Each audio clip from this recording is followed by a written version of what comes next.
Covalent bond की, कौन से बॉन्ड की स्टडी करेंगे? Covalent bond. अब कोवेलेंट बॉन्ड और आयोनिक बॉन्ड में डिफरेंस क्या है?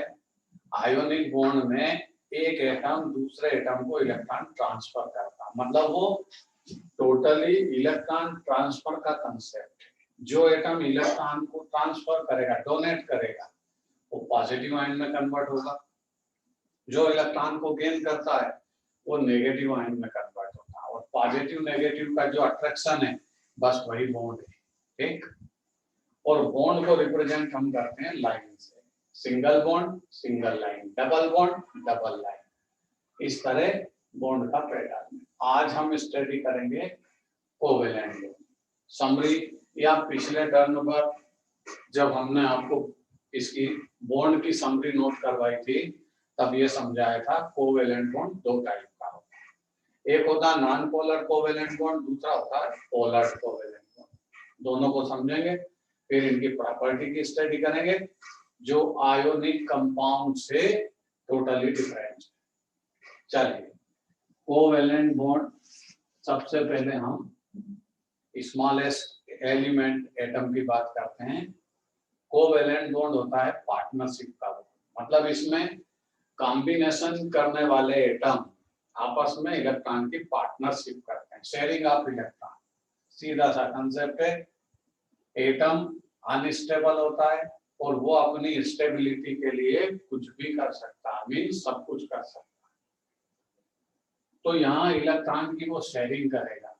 उसकी प्रॉब्लम क्या है, क्यों शेयरिंग करेगा? वो इलेक्ट्रॉन डोनेट क्यों नहीं कर सकता? क्योंकि उसका नेचर इलेक्ट्रॉन को रिलीज करने का नहीं है, वो नॉन मेटेलिक नेचर का है। मतलब इलेक्ट्रोनेगेटिव इन नेचर के जितने भी कंपाउंड होते हैं, जितने भी एलिमेंट्स होते हैं इलेक्ट्रोनेगेटिव इन नेचर, वो इसी तरह के कोवेलेंट बॉन्ड का फॉर्मेशन करते हैं। कि उनकी प्रॉब्लम ये है कि वो इलेक्ट्रॉन को आसानी से रिलीज नहीं करते, उनकी टेंडेंसी ना होती। जैसे सबसे पहले हम कौन से मॉलिक्यूल का फॉर्मेशन करेंगे? H2, फिर मॉलिक्यूल फॉर्मेशन करेंगे F2, फिर O2 और लास्ट में N2। चार तरह के मॉलिक्यूल पहले हम स्टडी करेंगे, जिसमें आपको नजर आता होगा सेम एटम। तो यहाँ पर सेम एटम का कॉम्बिनेशन नॉन पोलर बॉन्ड का फॉर्मेशन करेगा। क्यों करता है समझ। हाइड्रोजन का मॉलिक्यूल जब फॉर्मेशन होगा तो हाइड्रोजन के दो एटम कॉम्बिनेशन करेंगे, दो एटम कंबाइंड होंगे। हाइड्रोजन की सिचुएशन आप जानते हो, ये इंटरनेशनल एलिमेंट है। इसके पास एक इलेक्ट्रॉन, एक प्रोटॉन और एक न्यूट्रॉन। बोलिए न्यूट्रॉन कितने होते हैं हाइड्रोजन के पास? हाइड्रोजन के एटम के पास न्यूट्रॉन कितने होंगे अंजलि? जीरो। जीरो। हाइड्रोजन के एटम के पास न्यूट्रॉन जीरो होता है, उसके पास केवल प्रोटॉन है और एक इलेक्ट्रॉन है। इलेक्ट्रॉन सर्कुलर ऑर्बिट में रिवॉल्व है, जो बॉन्ड फॉर्मेशन में इन्वॉल्व होगा, और प्रोटॉन न्यूक्लियस के इनसाइड है, वो बॉन्ड फॉर्मेशन में इन्वॉल्व नहीं होता। एक हाइड्रोजन का ये एटम, दूसरा हाइड्रोजन का ये एटम, इसकी जो स्ट्रक्चर है वो हम ऐसे डिजाइन करेंगे 1s1। इसका डिजाइन क्या होगा? 1s1।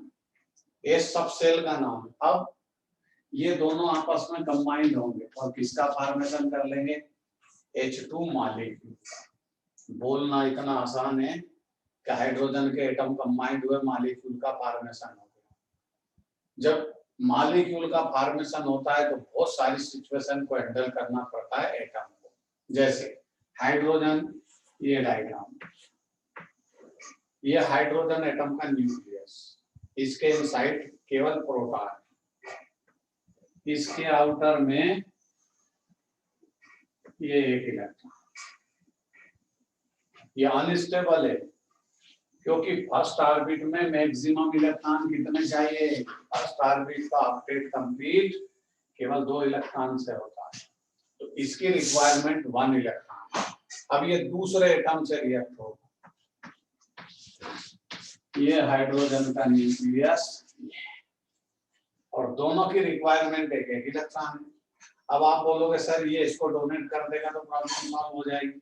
अगर ये इलेक्ट्रॉन इसको डोनेट करते तो इसकी प्रॉब्लम सॉल्व हुई, ये तो फिर से बर्बाद हो जाएगा। मतलब इसका तो कुछ भी नहीं हुआ, इसका कहाँ स्टेट कंप्लीट होगा, ये तो पॉजिटिव आयन बन जाएगा, घूमता फिरेगा इधर। तो इसका मतलब ये हाइड्रोजन नॉन मेटेलिक नेचर का है। कैसे नेचर का है? हाइड्रोजन नॉन मेटेलिक नेचर का है। ठीक है।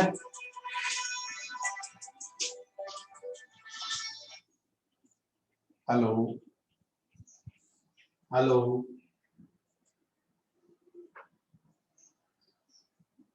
देखना है इस फोन को लगा के देखना। तो यहां पर अगर ये इसको इलेक्ट्रॉन डोनेट कर दे तो इसकी प्रॉब्लम सॉल्व होगी, इसका ऑक्टेट 2 इलेक्ट्रॉन से कंप्लीट हो जाएगा, लेकिन ये तो पॉजिटिव आयन में कन्वर्ट हो जाएगा और ज्यादा अनस्टेबल हो जाएगा। तो ये नॉन मेटेलिक नेचर, कैसे नेचर के हैं? Non metallic nature. Non metallic nature के है, इसका मतलब ये क्या करेंगे? ये वही करेंगे जो इनको करना है, इसीलिए फोन की रिंग बज रही है। चलिए, प्रॉब्लम सॉल्व हो गई। किसके लिए बनी? ये हाइड्रोजन एटम इसको अगर इलेक्ट्रॉन डोनेट करेगा तो प्रॉब्लम सॉल्व नहीं होना है, क्योंकि ये दोनों ही नॉन मेटेलिक नेचर के। और नॉन मेटेलिक नेचर को हम क्या बोलते हैं? Electronegative in nature. इस टाइप के एलिमेंट्स हमेशा कोवेलेंट बॉन्ड का फॉर्मेशन करेंगे। तो ये क्या करेंगे? पार्टनरशिप करेंगे। ये एक न्यूक्लियस, ये दूसरे हाइड्रोजन का न्यूक्लियस, दोनों ने अपने इलेक्ट्रॉन पार्टनरशिप में रख दिए, शेयरिंग ऑफ इलेक्ट्रॉन। ये दोनों इलेक्ट्रॉन सेंटर में आ गए। अब प्रॉब्लम ये कि यहाँ न्यूक्लियर चार्ज सेम है। क्यों? एटम कैसा है?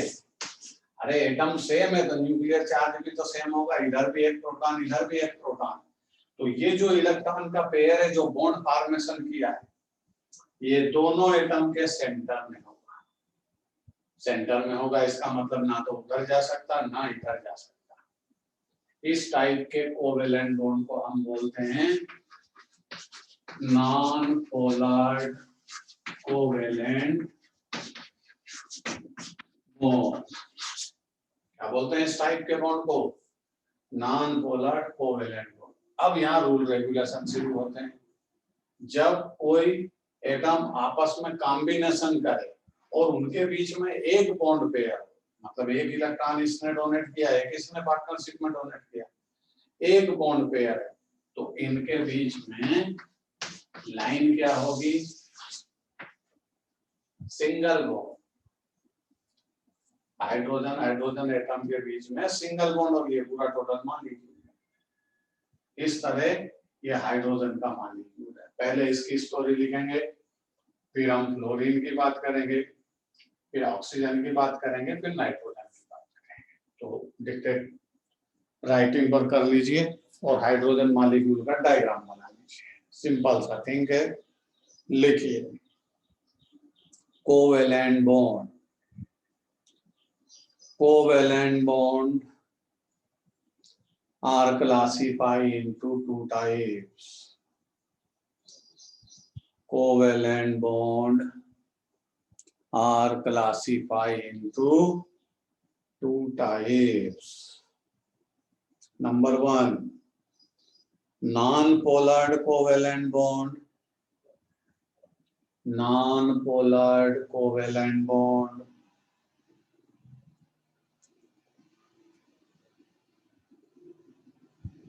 इसमें लिखिए, पहले direct non polar covalent bond में लिखिए। When same atom combined with each other, when same atom combined with each other and form covalent bond, and form covalent bond by sharing of electron, by sharing of electron.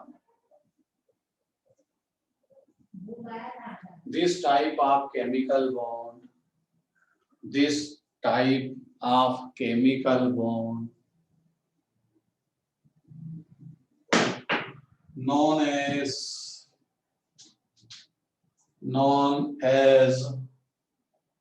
non-polar covalent bond.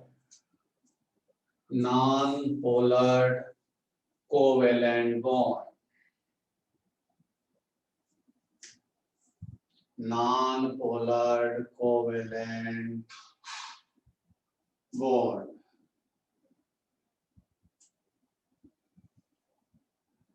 Because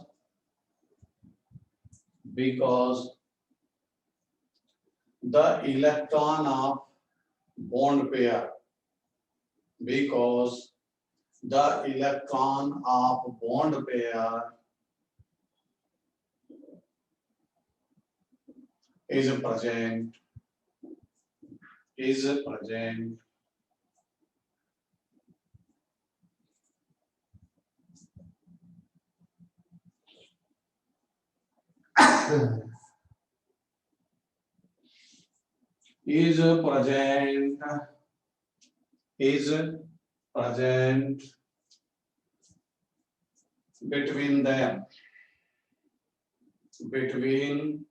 between corresponding atoms. ऐसा भी लिख सकते हैं, between corresponding atoms.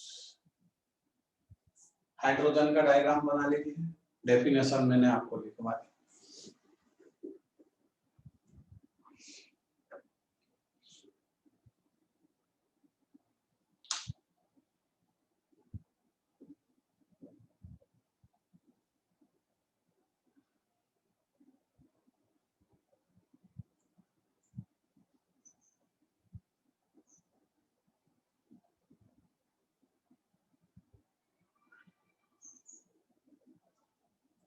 चलिए, जब diagram बना ले, diagram complete हो जाए तो यस आप नो लिखिए. चलिए, इसने हमने डायग्राम बना लिया. आज एक स्टूडेंट और कोई गायब, कल भाई 25 थे, आज 24 ही. जिसने मेरे को कॉल किया था, रिंग की थी फोन पर, वो आ गया, एडमिट हो गया हो. किसी ने रिंग की थी मेरे? Yes sir. ठीक है, ओके. चलिए, अब हाइड्रोजन मॉलिक्यूल के बाद जितने भी नॉन मेटेलिक एटम्स होंगे वो सब इसी तरह के बॉन्ड फॉर्मेशन करेंगे. मेटल का बॉन्ड नॉन मेटल से, मेटल का नॉन मेटल से आयोनिक, और non metallic bond covalent bond, और metal metal bond metallic bond. वो बाद में स्टडी करेंगे, अभी कोवेलेंट बॉन्ड पर. दूसरा एग्जांपल लेते हैं हम फ्लोरीन का. फ्लोरीन 9, ये एटॉमिक नंबर 1 फ्लोरीन एटम का. दूसरे का 9, फर्स्ट ऑर्बिट 2, सेकंड 7. इसका डायग्राम 2, 7. दोनों की requirement single electron. Valency shell में बॉन्ड फॉर्मेशन होता है, 7 इलेक्ट्रॉन आउटर में, 7 इलेक्ट्रॉन आउटर में. डायग्राम बनाऊंगा. ये फ्लोरीन का nucleus in the first orbit 2, second 7, 1 2 3 4 5 6 7. ये दूसरा फ्लोरीन जो कॉम्बिनेशन करेगा, फर्स्ट ऑर्बिट 2, सेकंड 7 1 2 3 4 5 6 7. जो रिक्वायरमेंट होगी वो पार्टनरशिप होती है, ध्यान रखिए. एटम की जो रिक्वायरमेंट होगी वो पार्टनरशिप होती है. तो इन दोनों की रिक्वायरमेंट क्या है? 1 इलेक्ट्रॉन, तो पार्टनरशिप 1 होगी. पार्टनरशिप का मतलब है इक्वल पार्टनरशिप होती है. अगर ये 1 इलेक्ट्रॉन देगा पार्टनरशिप में, तो ये भी 1 देगा, चाहे इसके पास कितने भी हो. ये मॉलिक्यूल का फॉर्मेशन हुआ. ये फर्स्ट फ्लोरीन का न्यूक्लियस, ये फर्स्ट ऑर्बिट, ये सेकंड 7 1 2 3 4 5 6 ये दिया इसने एक पार्टनरशिप में। ये पार्टनरशिप के इलेक्ट्रॉन को हम ऐसे क्रॉस बनाते थे, लिख देते ताकि आइडेंटिफिकेशन हो। अब 6 तो इसके ऑर्बिट में एक पार्टनरशिप में दिया, दूसरा भी ऐसे ही करेंगे। ये दूसरे का मालिक एटम, ये न्यूक्लियस, ये फर्स्ट ऑर्बिट 2 सेकंड, ये पार्टनरशिप में 6 इसके ऑर्बिट में। ये फॉर्मेशन हो गया F2 F and F, bond pair single तो लाइन भी सिंगल। ये F2 मालिक, दोनों एटम सेम है, same atom combined with each other form covalent bond by sharing of electron. Bond pair situated between them. Bond pair कहाँ होगा situation में? दोनों के सेंटर में, ना उधर जाएगा ना इधर आएगा। ठीक है, नोट करिए। क्लोरीन का डायग्राम बना लीजिए, फिर हम ऑक्सीजन की बात करते हैं।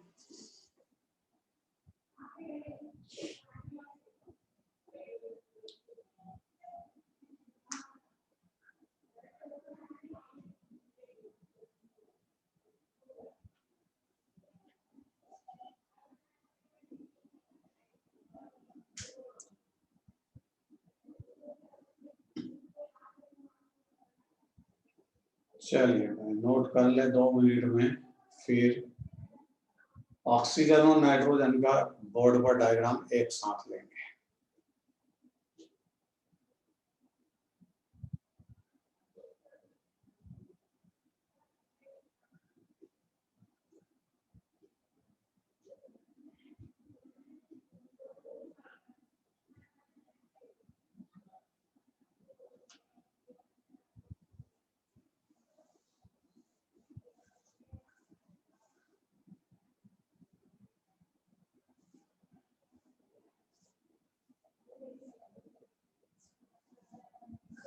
चलिए नोट कर लिया भाई सबने?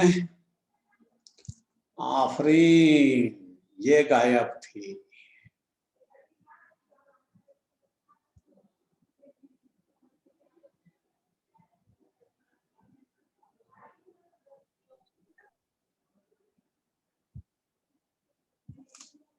चलिए आगे बढ़ेंगे। अब यहां से इन सबको हटाते हैं। अब हमको 2 मॉलिक्यूल के डायग्राम और डिजाइन करना है, ऑक्सीजन और नाइट्रोजन दोनों को एक साथ डिजाइन करेंगे। देखिए, एक साइड लेंगे हम नाइट्रोजन और एक साइड लेंगे हम ऑक्सीजन। इधर कौन सा मॉलिक्यूल लें? O2, और इधर कौन सा मॉलिक्यूल लें? N2। ये डाई एटॉमिक मॉलिक्यूल होते हैं, मींस 2 एटम कंबाइंड होते हैं और मॉलिक्यूल का फॉर्मेशन करते हैं, मॉलिक्यूल स्टेबल होता है। चलिए, ऑक्सीजन 8 प्लस ऑक्सीजन 8 फॉर्मेशन होगा O2 मॉलिक्यूल। नाइट्रोजन में जाओगे क्या होगा? Nitrogen plus nitrogen equal to N2, ये मॉलिक्यूल का फॉर्मेशन हो गया। ये 8 क्या लिखते हैं हम? ये 8 एटॉमिक नंबर लिखते हैं, उसका फार्मूला नहीं है। O8 मतलब ऑक्सीजन 8 एटॉमिक नंबर। यहाँ क्या लिखते हैं? O2, ये मॉलिक्यूल का फार्मूला है। तो यहाँ कितने इलेक्ट्रॉन लें? 7 7। ठीक, अब देखिए इसके फर्स्ट ऑर्बिट में कितने होंगे?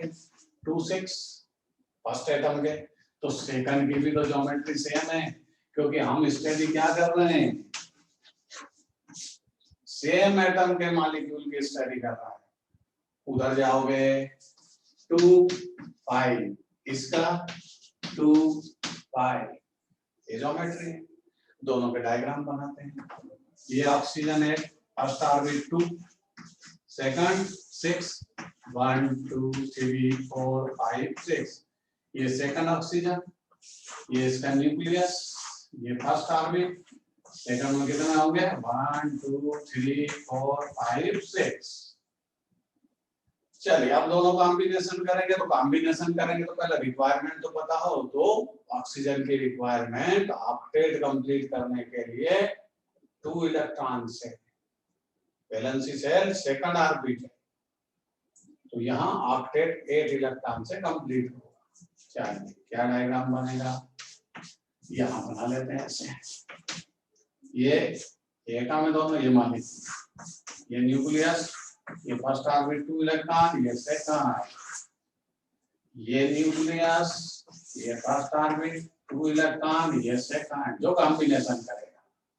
अब देखिए ये बॉन्ड फॉर्मेशन होगा, 4 इलेक्ट्रॉन ऑक्सीजन अपने ऑर्बिट में रखेगा, 2 पार्टनरशिप में देगा ये वाला, और ये भी 4 इलेक्ट्रॉन अपने ऑर्बिट में रखेगा और 2 इलेक्ट्रॉन पार्टनरशिप में देगा। ये हो गया ऑक्टेट कंप्लीट दोनों का। 4 + 4 = 8, 4 + 4 = 8। ये जो बॉन्ड पेयर है ये दोनों एटम का होता है, दोनों एटम में उसकी कैलकुलेशन होगी। 4 + 4 = 8, इसका ऑक्टेट कंप्लीट हो गया। 4 + 4 = 8, इसका भी ऑक्टेट कंप्लीट हुआ। और ये पार्टनरशिप का बॉन्ड दोनों के सेंटर में होगा क्योंकि सेम एटम का कॉम्बिनेशन है।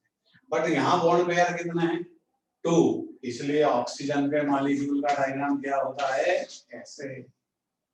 O double bond O, oxygen में 2 बॉन्ड होते हैं। ये बाद में बात करेंगे कि बॉन्ड के नाम क्या है, हम अभी कोवेलेंट बॉन्ड की स्टडी करेंगे। नाइट्रोजन में चलिए, first orbit 2, second 5, 1 2 3 4 5, second nitrogen, first orbit 2, second 5, 1 2 3 4 5। Partnership करवाते हैं, रिक्वायरमेंट क्या है पहले ये देखिए, 3 इलेक्ट्रॉन की रिक्वायरमेंट है, तो ये 3 इलेक्ट्रॉन की पार्टनरशिप करेंगे। ये फर्स्ट, ये 2, ये सेकंड ऑर्बिट, पार्टनरशिप में कितना रखेगा है, 3, 5 इलेक्ट्रॉन दे दो अपने ऑर्बिट्स में रखेगा। ये दूसरे नाइट्रोजन का ऑर्बिट, ये इसका न्यूक्लियस, ये फर्स्ट ऑर्बिट, ये पार्टनरशिप में 3 इलेक्ट्रॉन दिए, 2 अपने ऑर्बिट्स में रखेगा। ये मॉलिक्यूल का फॉर्मेशन हो गया 6 7 8, ऑक्टेट उसका भी कंप्लीट, 6 7 8 इसका भी कंप्लीट।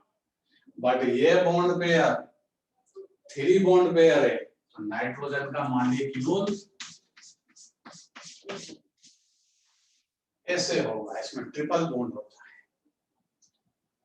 ठीक है। ये नाइट्रोजन में 3 बॉन्ड पेयर, तो 3 लाइन होगी इसकी, यही इसका अट्रैक्शन है। दोनों के डायग्राम बना लीजिए। पार्टनरशिप के इलेक्ट्रॉन सेंटर में रहेंगे क्योंकि न्यूक्लियर चार्ज सेम है।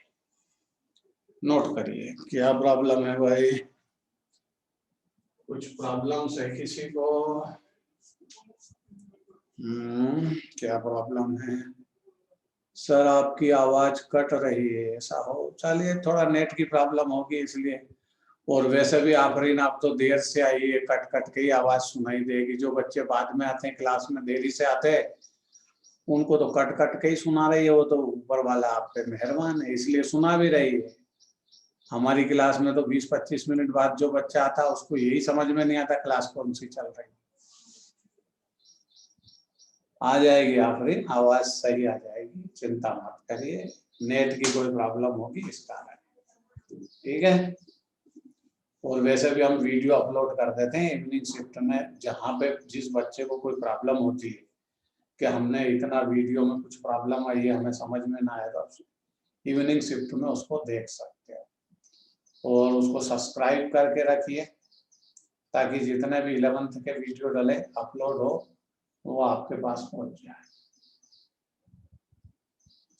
चलिए नोट करिए,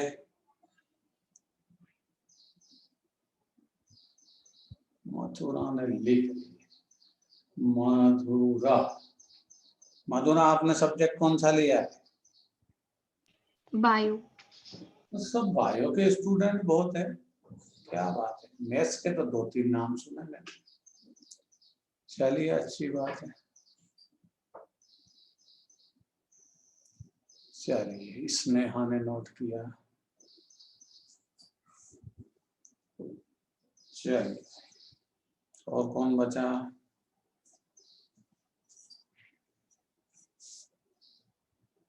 आफरीन। आफरीन अब आवाज आ रही नहीं आ रही?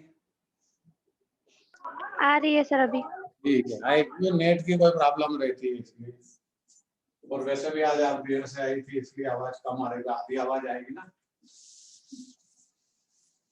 चलिए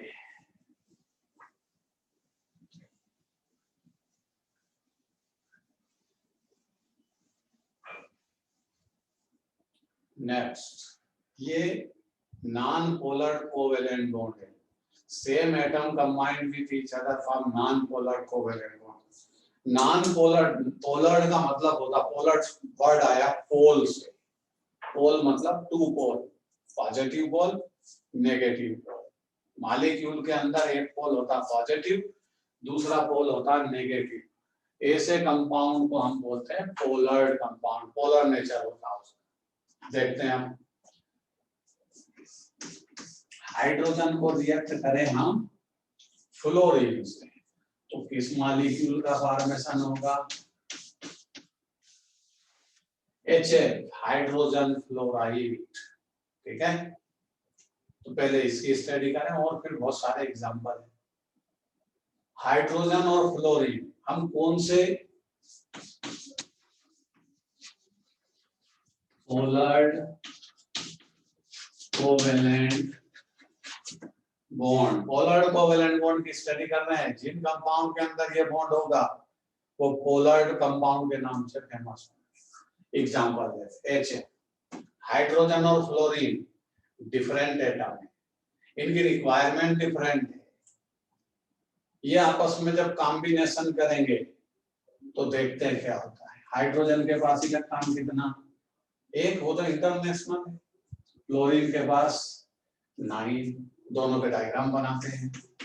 ये न्यूक्लियस, ये एक इलेक्ट्रॉन, ठीक, इसका डायग्राम बनाएंगे। First orbit 2, second 7। ये फ्लोरीन का फर्स्ट ऑर्बिट 2, सेकंड 7, 1 2 3 4 5 6 7। अब देखो भाई, दोनों की रिक्वायरमेंट समझो पहले। इसका ऑक्टेट एक इलेक्ट्रॉन से कंप्लीट होगा और इसके पास एक इलेक्ट्रॉन एक्स्ट्रा है। अब ये चाहते तो क्या करता, हाइड्रोजन क्या करता, अपना इलेक्ट्रॉन उसको डोनेट कर देता, इसका ऑक्टेट कंप्लीट हो जाता। लेकिन अगर ऐसे होने लगता दुनिया में तो दुनिया ही कुछ अलग कलर की होती है। हाइड्रोजन नॉन मेटेलिक नेचर का है, नॉन मेटल है। इसकी आयोनाइजेशन पोटेंशियल मतलब इसकी इलेक्ट्रॉन रिलीज करने के लिए ज्यादा एनर्जी, मैक्सिमम एनर्जी की रिक्वायरमेंट होती है।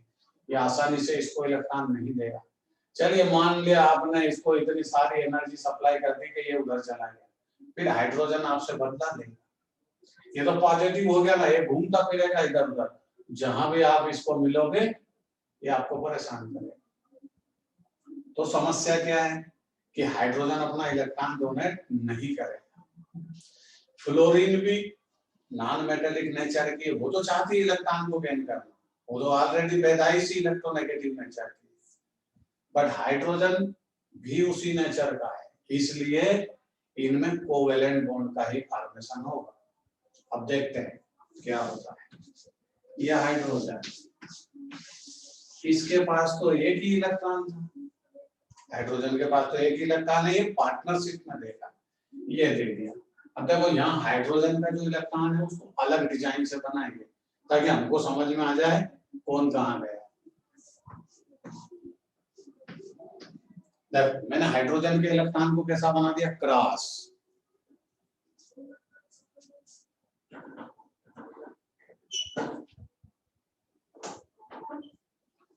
हाइड्रोजन के इलेक्ट्रॉन को डिजाइन किया है मैंने क्रॉस बनाकर। अब फ्लोरीन का मॉलिक्यूल, सॉरी फ्लोरीन का एटम बनाएंगे, दोनों की पार्टनरशिप है। ये फ्लोरीन का ऑर्बिट, ये न्यूक्लियस, फर्स्ट ऑर्बिट में 2 इलेक्ट्रॉन, बट सेकंड में कितने थे, 7। अब आप बोलोगे 7 इलेक्ट्रॉन है तो क्या 7 पार्टनरशिप में डोनेट कर देगा?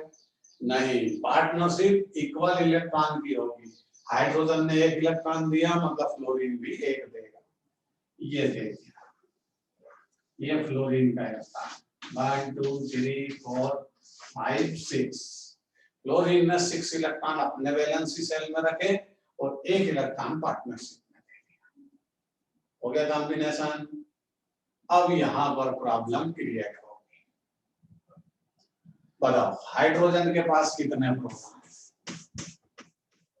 हाइड्रोजन के पास तो एक प्रोटॉन, क्योंकि वो तो इंटरनेशनल है। एक प्रोटॉन, ये इसका न्यूक्लियर चार्ज है, इसको हम Z भी लिखते हैं। Z इक्वल टू इसका क्या है 1, मतलब ये क्या है हाइड्रोजन का,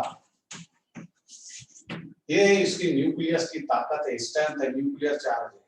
इसमें जाओ, इसके पास प्रोटॉन कितने हैं? अरे आपने जितने इलेक्ट्रॉन डिजाइन किए न्यूक्लियस में उतने ही प्रोटॉन होते हैं, यही एटॉमिक नंबर का मीनिंग है। ये प्रोटॉन 9, तो Z की वैल्यू क्या है इसकी 9, ये इसका न्यूक्लियर चार्ज है। अब बताओ न्यूक्लियर चार्ज किसके पास आया है? न्यूक्लियर चार्ज तो फ्लोरीन के पास आया है। तो जिसका न्यूक्लियर चार्ज हायर होगा वो यहाँ बेईमानी करेगा। क्या फ्रॉड करेगा?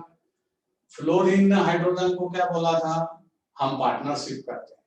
हाइड्रोजन ने बेचारे ने एक इलेक्ट्रॉन इसको पार्टनरशिप में दिया, लेकिन फ्लोरीन का न्यूक्लियस पावरफुल है, वो इलेक्ट्रॉन पेयर को अपने साइड अट्रैक्ट करेगा। न्यूक्लियस पावरफुल जिधर होगा इलेक्ट्रॉन का पेयर उधर डोनेट होगा, डिस्प्लेस होगा। तो सिचुएशन क्या हो जाएगी, ये हाइड्रोजन ये फ्लोरीन दोनों एटम थे कॉम्बिनेशन में, ये बॉन्ड है, हम लाइन से रिप्रेजेंट करते हैं। लेकिन फ्लोरीन का न्यूक्लियर चार्ज हायर है, इसलिए ये इलेक्ट्रॉन पेयर को किधर डिस्प्लेस करेगा, अपने साइड, अवे फ्रॉम हाइड्रोजन। ठीक, स्लाइटली डिस्प्लेस हो जाएंगे, ये दोनों ऐसे यहाँ हैं। पूरे टोटल नहीं जा सकते। अगर ये इलेक्ट्रॉन पूरा टोटल चला गया तो फिर हाइड्रोजन तो भाग जाएगा ना इधर उधर, कहाँ फॉर्मेशन हुआ मॉलिक्यूल का। इसलिए इस बॉन्ड पेयर का यहाँ रहना जरूरी है, ये साथ में रहेंगे लोग।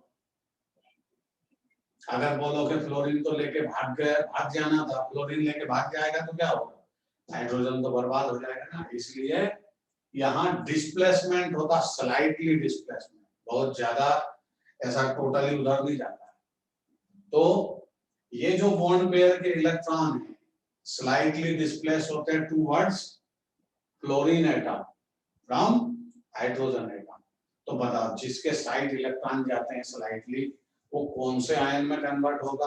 कल आपने पढ़ा था जो इलेक्ट्रॉन गेन करता है वो नेगेटिव आयन में कन्वर्ट होगा, बट ये टोटली नेगेटिव में कन्वर्ट होगा ना, नहीं, पार्शियली नेगेटिव आयन में कन्वर्ट होगा। और ये पार्शियली पॉजिटिव, पार्शियली का साइन है पहले, कंप्लीट पॉजिटिव चेंज नहीं हुआ, कंप्लीट नेगेटिव चेंज नहीं हुआ, क्योंकि यहाँ स्लाइटली डिस्प्लेसमेंट है कोवेलेंट बॉन्ड का।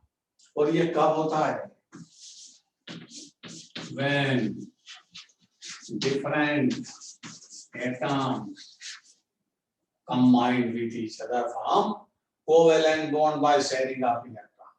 जब डिफरेंट टाइप के एटम आपस में कॉम्बिनेशन करेंगे कोवेलेंट बॉन्ड के through by sharing of electron, तब ऐसा होगा। सेम एटम में ऐसा नहीं होता। ये स्लाइटली डिस्प्लेस हुआ। अब देखो ये पोल कौन सा कन्वर्ट हो गया, अरे ये तो नेगेटिव पोल में कन्वर्ट हो गया, ये बन गया ये नेगेटिव पोल। ये कैसा पोल है, ये पॉजिटिव पोल, ये पॉजिटिव पोल में कन्वर्ट हो गया, ये नेगेटिव पोल में कन्वर्ट हो गया, इसीलिए तो इसका नाम है पोलर्ड कंपाउंड। और इस कोवेलेंट बॉन्ड का नाम होता है पोलर्ड कोवेलेंट बॉन्ड। और जिन कंपाउंड के अंदर ये बॉन्ड प्रेजेंट रहेगा उसको बोलेंगे पोलर्ड कंपाउंड। और दूसरी चीज, यहाँ अट्रैक्शन और ज्यादा इंक्रीज हो जाएगा। क्यों? ये पॉजिटिव कन्वर्ट हुआ, ये नेगेटिव, तो पॉजिटिव नेगेटिव का अट्रैक्शन बहुत इंक्रीज होगा। इसी का नाम केमिकल बॉन्डिंग है, बट नाम क्या है इसका, कोवेलेंट बॉन्ड। कोवेलेंट बॉन्ड की second type Pollard covalent bond. Clear? Note करिए और फिर उसके बाद आगे चलते हैं, अगली कहानी सुनेंगे।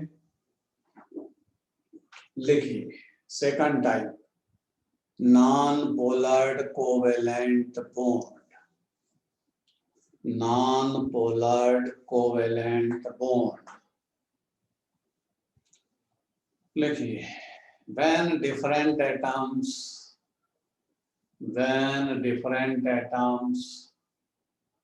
combined with each other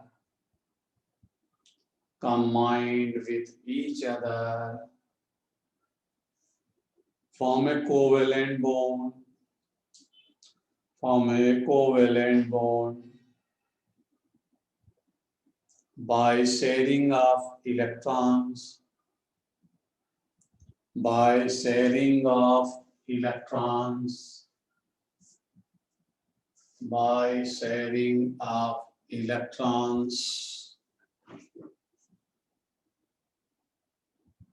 then electrons of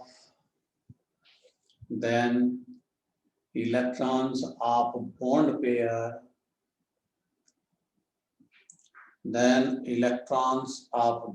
pair displace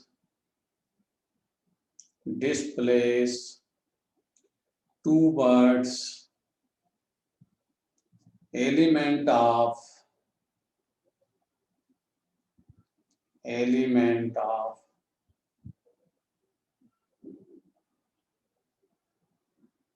having higher nuclear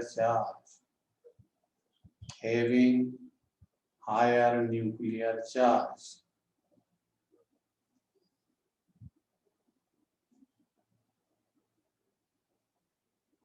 So one atom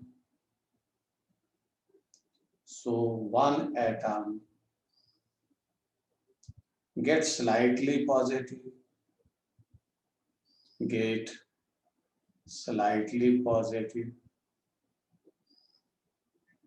and other converted to slightly positive.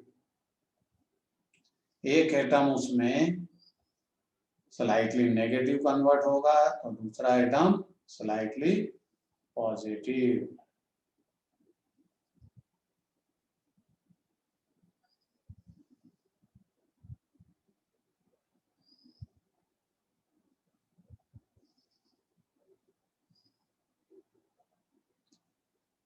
चलिए भाई, कौन है? Mulik.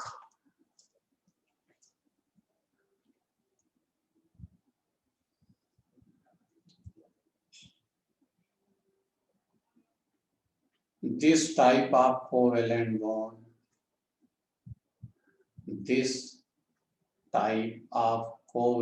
bond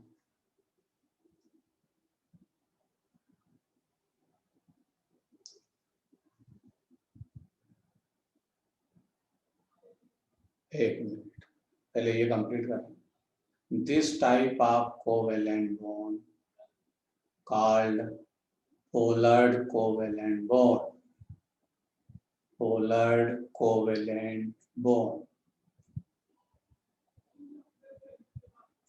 and compound are called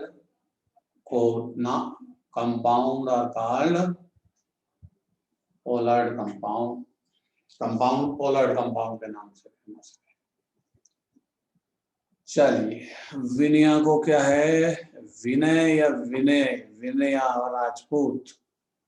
चलिए, विनया डेफिनेशन लिखिए. कौन से बॉन्ड की? नॉन. ठीक है, लिखिए.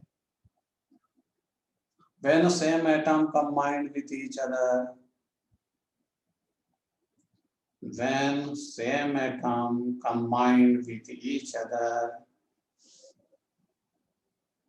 by sharing of electrons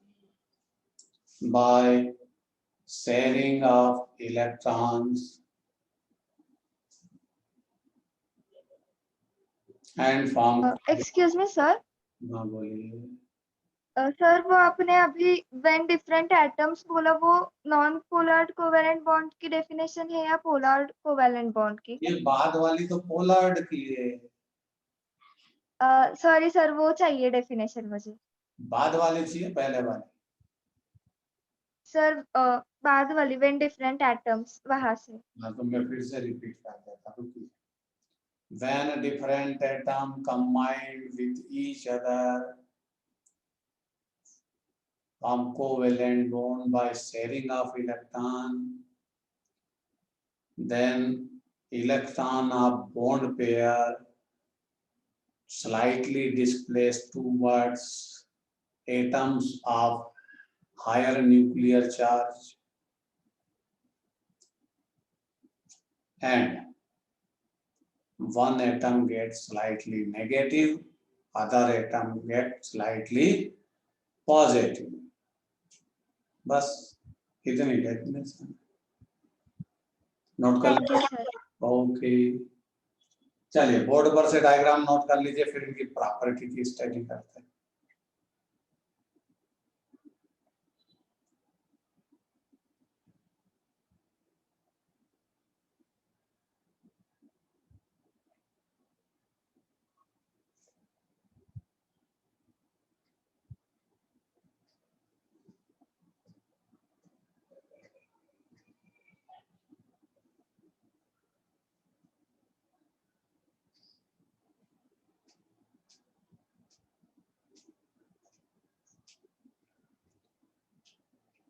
जब आप नोट कर लें बोर्ड पर से डायग्राम तो यस और नो बोलिए, आगे बढ़ेंगे।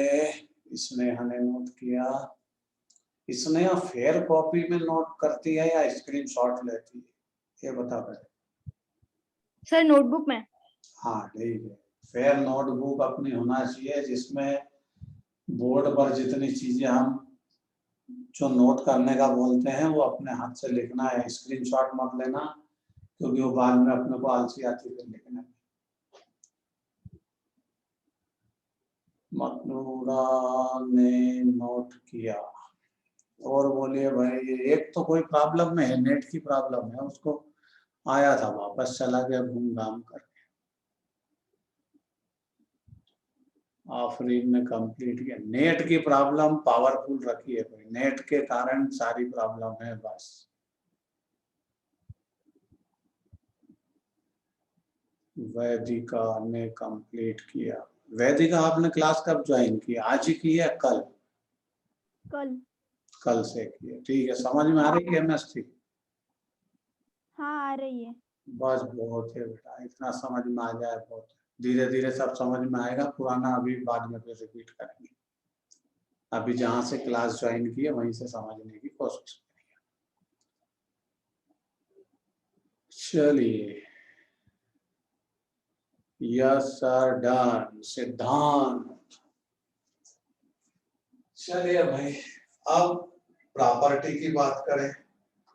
Covalent properties of covalent compound, properties of covalent compound. अब कोवेलेंट कंपाउंड पोलर नेचर का हो चाहे नॉन पोलर नेचर का, अपने को उससे मतलब नहीं। यहाँ हेडिंग लिखिए properties of covalent compound, C for covalent, C for compound. Properties of covalent compound, covalent compound की जो प्रॉपर्टी है, जिसके अंदर कोवेलेंट बॉन्ड होगा उसकी प्रॉपर्टी बनेगी। तो पहली प्रॉपर्टी देखो, आपने शायद कल आयोनिक कंपाउंड की प्रॉपर्टी की स्टडी की थी। कल आपने आयोनिक कंपाउंड की प्रॉपर्टी स्टडी की थी। तो श्रावणी जाग रही हो? Yes sir. अच्छा चलो जागे हुए तो मेरे को ये बताओ कि आयोनिक बॉन्ड में नोटबुक से चेक करके ये बताइए कि आयोनिक कंपाउंड की सबसे पहली प्रॉपर्टी क्या लिखवाई थी? Sir they are solid in physical state. They are solid in physical state. पक्का? ठीक है। आयोनिक कंपाउंड से कोवेलेंट कंपाउंड की प्रॉपर्टी डिफरेंट होती है। ये मेनली लिक्विड होंगे या गैस फेस में होते हैं, ठीक है। डिफरेंट समझ में आ गया। कोवेलेंट, अब आप बोलोगे सर कोवेलेंट कंपाउंड तो डायमंड भी है, वो सॉलिड है। तो एक्सेप्शनल केस है ऐसे बहुत सारे कि सॉलिड भी होते हैं कोवेलेंट कंपाउंड, बट मेनली का मतलब होता है 90% लिक्विड और गैस फेस में रहते हैं, और ionic compound mainly solid phase में रहते हैं क्योंकि इनका अट्रैक्शन फोर्स हायर होता है। चलिए अभी लिखेंगे नहीं, अभी केवल बात करेंगे, समझेंगे, फिर बाद में मैं डिटेल अलग से नोट कराऊंगा। इसमें हम Yes, sir. सेकंड प्रॉपर्टी हमने आयोनिक कंपाउंड की क्या नोट की थी? They are bad conductor of electricity. चलिए इसमें हमने बोला they are bad conductor of electricity. ध्यान से भाई, बाकी सब सुन लेना। अब हम जिनको नाम से बोलेंगे उनको प्रॉपर्टी बताना है, 2-4-10 नाम तो हमको याद हो गया। तो ये बैड कंडक्टर ऑफ इलेक्ट्रिसिटी होते हैं आयोनिक कंपाउंड। अंजलि नाम की इसमें एक स्टूडेंट है, अंजलि को आवाज आ रही है? चलिए वेदिका को आवाज आ रही है? Yes, sir. वेदिका की आवाज साफ नहीं आ रही है, क्या प्रॉब्लम है? Yes, sir. Bad conductor of electricity ionic compound होते हैं। कल आप क्लास में प्रेजेंट थी वेदिका? हाँ, सिद्धांत को आवाज आ रही है मेरी? Yes sir. हाँ, ये आयोनिक कंपाउंड इलेक्ट्रिसिटी के बैड कंडक्टर होते हैं, ऐसा स्नेहा ने बोला। मेरे को नहीं पता कुछ भी, स्नेहा ने बोला, मैंने लिख दिया। आप ये बताओ ये इलेक्ट्रिसिटी के बैड कंडक्टर क्यों होते हैं, गुड कंडक्टर क्यों नहीं हो सकते? इलेक्ट्रॉन्स की वजह से। हाँ, इनमें फ्री इलेक्ट्रॉन एब्सेंट होते हैं, यही बात आप बोलना चाहते हो?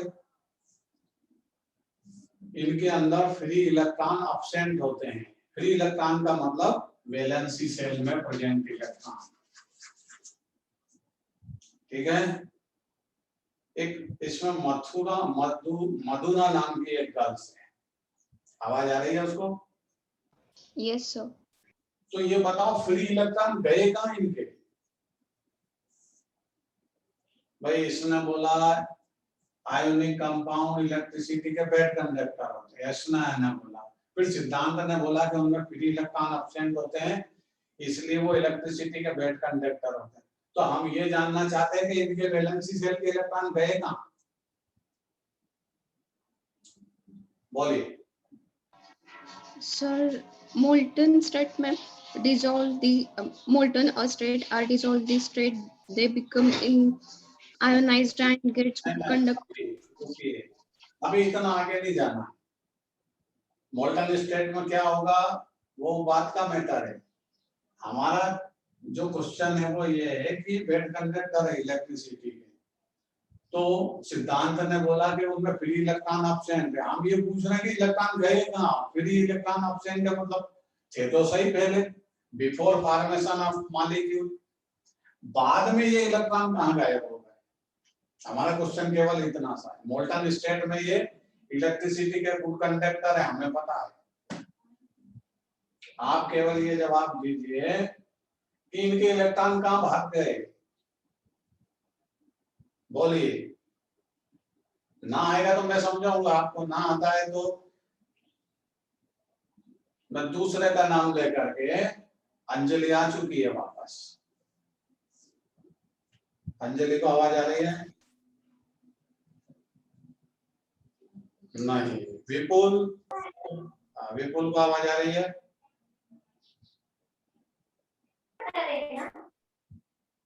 नहीं भाई, विपुल को आवाज आ रही है?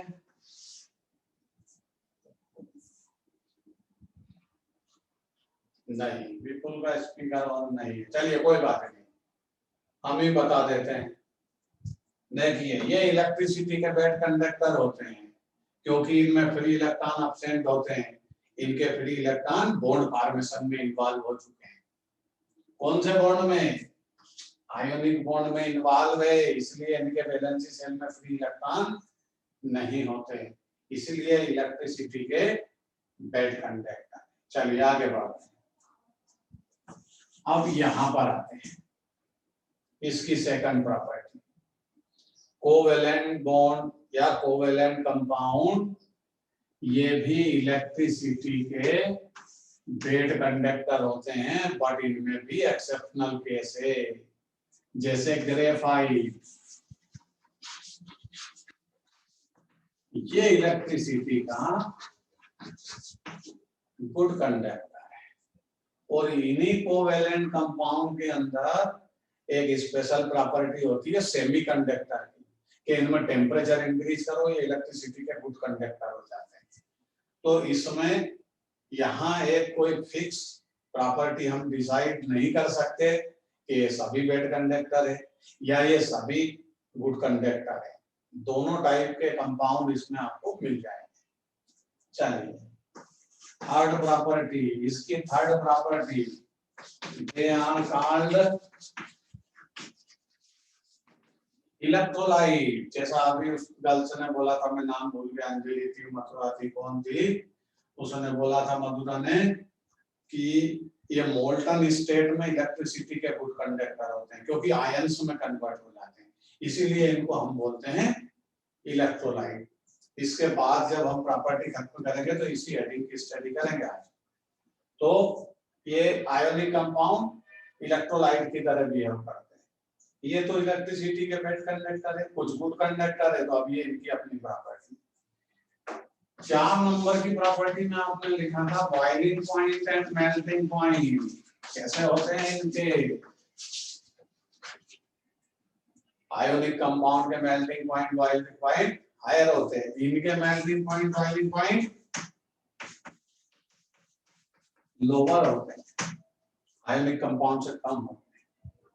ठीक, लास्ट इसमें आपने प्रॉपर्टी लिखी थी आयोनिक कंपाउंड वाटर सोल्यूबल है।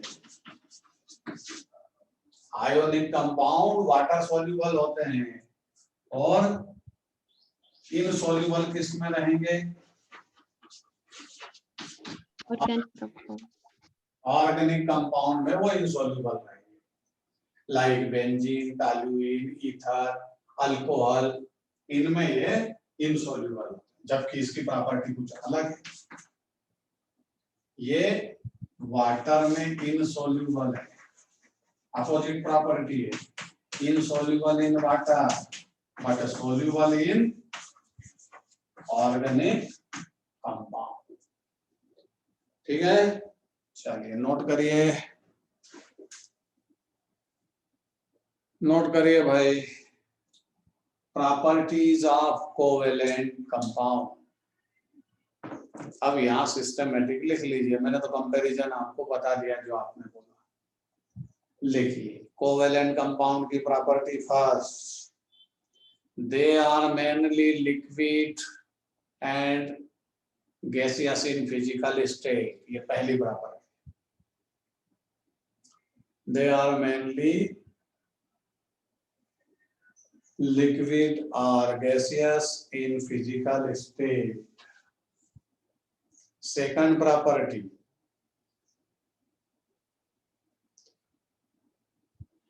some are bad conductor of electricity, in which some of them good conductor of electricity. ऐसा डेफिनेट फिक्स नहीं है कि कौन सारे बैड कंडक्टर होंगे, गुड कंडक्टर भी होते हैं इसमें।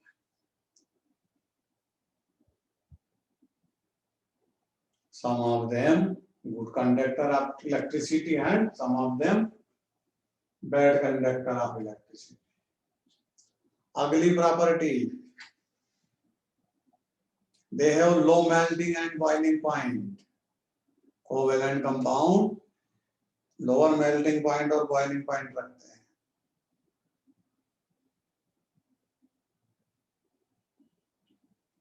लास्ट प्रॉपर्टी,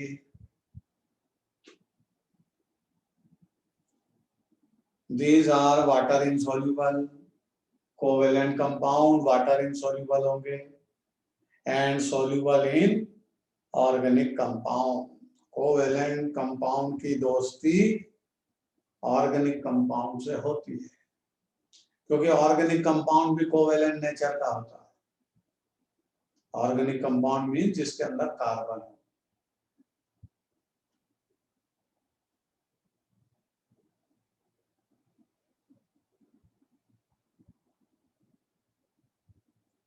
चलिए भाई, नोट कर लिया? किसी को कोई प्रॉब्लम?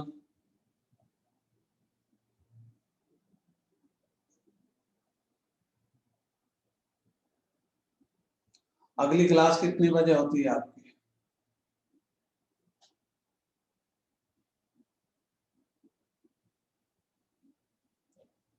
नेक्स्ट जो क्लास होती है वो कितने टाइम से है? आफरीन 12। चलिए 5 मिनट बचे हैं। चलिए तो यही खत्म करते हैं। अब अगली क्लास के लिए तैयारी करिए। कल मुलाकात करेंगे अपने टाइम पर और कोई नई चीज के साथ आगे बढ़ेंगे। कल एसिड और बेस के बारे में पढ़ेंगे, ठीक है? तो ये एटम और मॉलिक्यूल के बारे में कंप्लीट हुआ। अब कल हम स्टडी करेंगे एसिड एंड बेस के बारे में। थोड़ा सा आप 10th लेवल का सेल्फ स्टडी करके आइए और क्वेश्चन आपसे पूछ करके आगे बढ़ेंगे, ठीक है? बाय। ओके, जय हिंद।